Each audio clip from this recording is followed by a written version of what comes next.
I should set the aperture as wide as I can. ¿Te estorbamos al pasar? No. 23.98. ¿Te estorbamos? Puede pasar, no se preocupe. Gracias.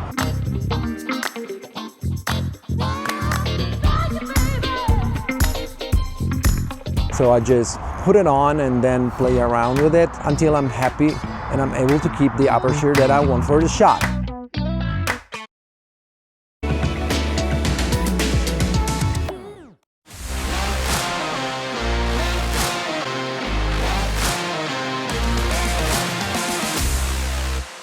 What's up guys, Dan Frullani here and welcome back to a new video. Today I'm gonna show you how to set your camera, your Canon R8 in this case, to make videos the most cinematic way. So we're gonna go through the settings, but where's the camera? Here it is. Alright, first thing we have to do, we have to turn it on. Makes sense. And make sure that the video mode is selected here on this wheel, because we can set it to photo or video. Set it to video, of course. Click the button that says menu, and the first thing we should set is the frame rate. So in the tab number 1, we go to movie rec size, and we set it to 4K 24 frames per second or 23.98. ¿Te estorbamos? Puede pasar, no se preocupe. Gracias. So 24 frames per second, let's say 4K. Then we go to set our picture style. I mean, not one of the regular picture styles, but rather C-Log 3, which is the best one on the Canon R8. So we go on tab number 4, log settings, and we turn it on, C-Log 3.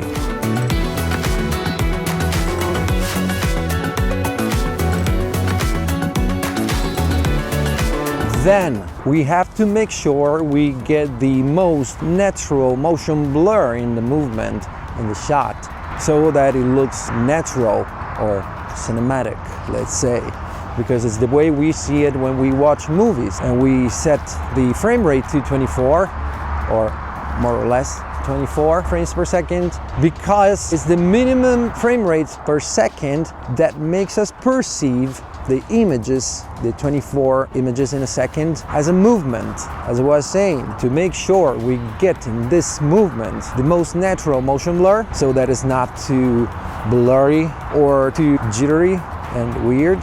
We have to set the shutter speed to double the frame rate. In this case, 24 frames per second, more or less 23.98, potato. Shutter speed, 1/50th of a second.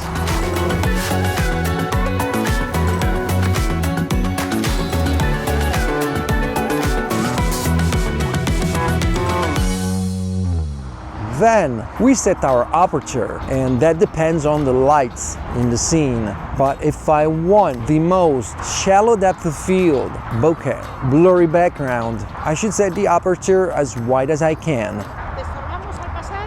No. Alright, people passing and interrupting me, but hey, this is Spain.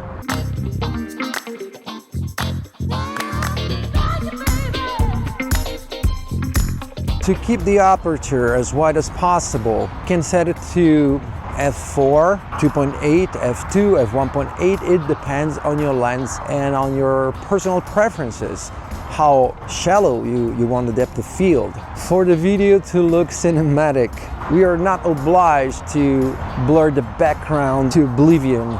Like for example, in the movies, usually the aperture is f2.8, so try not to overdo it.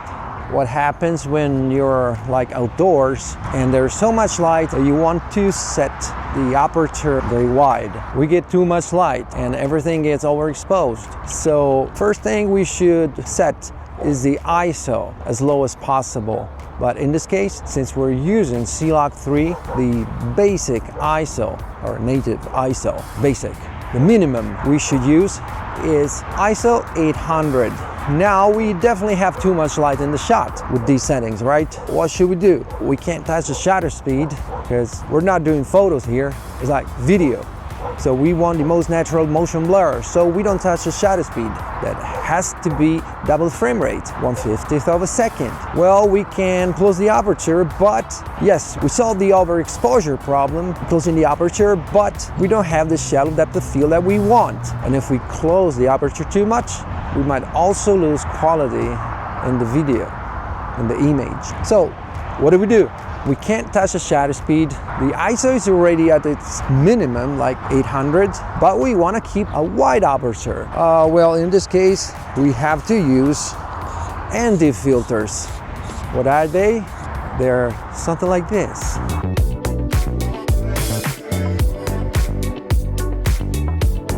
They're like sunglasses for your lens. In this case, I'm using a variable ND filter. What does it do? Like sunglasses, it blocks some of the light, and depending on the amount of light that it blocks, it enables us to open the aperture as much as we want. There are fixed ND filters like in the 8 and the 16 and the 32 and the 64 and so on. But they're not really practical because we don't know exactly, or at least most of the times, we don't know exactly how much light we need to block.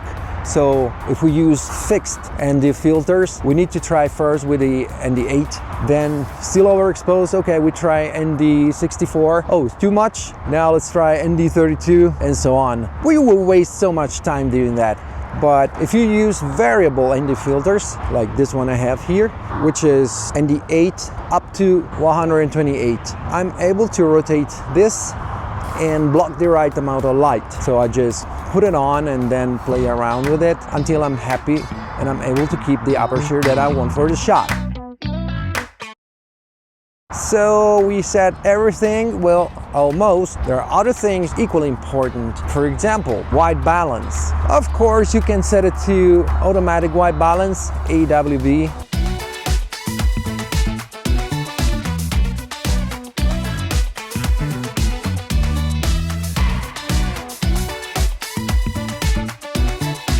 Sometimes it works, yes, but when the light changes a little bit or the subject moves, for some reasons it rebalances every so often. So let's say the white balance might change during the shot way too much. So I don't like using automatic white balance for these conditions, like sunny weather like this outdoors. I set the color temperature. Right now I set it to 5000 Kelvin and it works pretty well. The white balance in the shot will be even, like good all over the shot, so that when I go to color grade in post I don't have problems. Another thing we could set is stabilization. If we shoot handheld, we can activate it.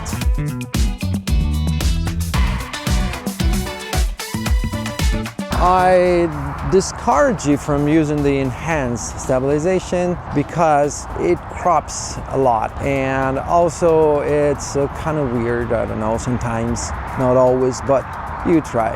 But the ideal would be to just use the Canon R8 with a gimbal, or even better, just put it on a tripod, stabilization off, and you're good to go.